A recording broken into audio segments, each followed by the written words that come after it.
Revolving naturally, the universe, the sun, and the earth are the three main parts which constitute the scenes of flourishing life for all beings.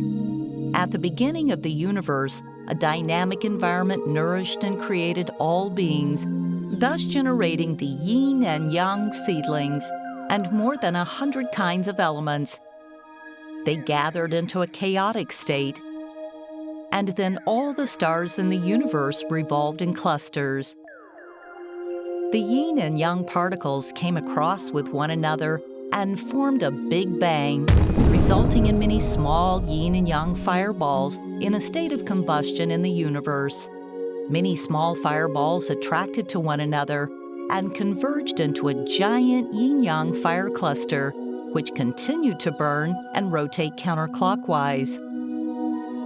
As the sublime giant yin-yang fire clusters burned by themselves, the yang fire was so intense that it edged the weaker yin fire away from the fire cluster to burn discreetly and spun counterclockwise.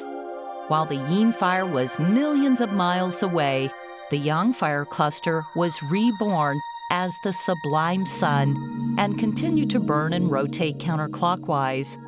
After being squeezed out, the yin fire cluster came to rest about 120 million kilometers away from the sun and continued to burn and rotate counterclockwise.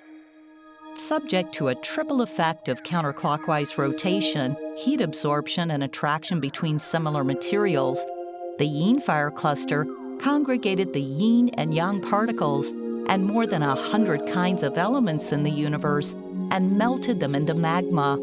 Just as birds of a feather flock together, more than 100 kinds of essential elements in the magma, congregated by magnetic attraction, and elements with similar nature, were clustered as a mass. The yin fire vault generated by the yin fire cluster continued to absorb magma and solar energy until explosion as a result of airburst effect, thus pushing various element clusters out of the magma layer and piling them up into mountains. Meanwhile, the yin fire cluster swirled around comets and formed oceans, giving birth to the yin and yang living beings. Therefore, the Earth had been born ever since and rotates counterclockwise. Up to now, the sun still delivers energy all the time, guiding the Earth to rotate counterclockwise.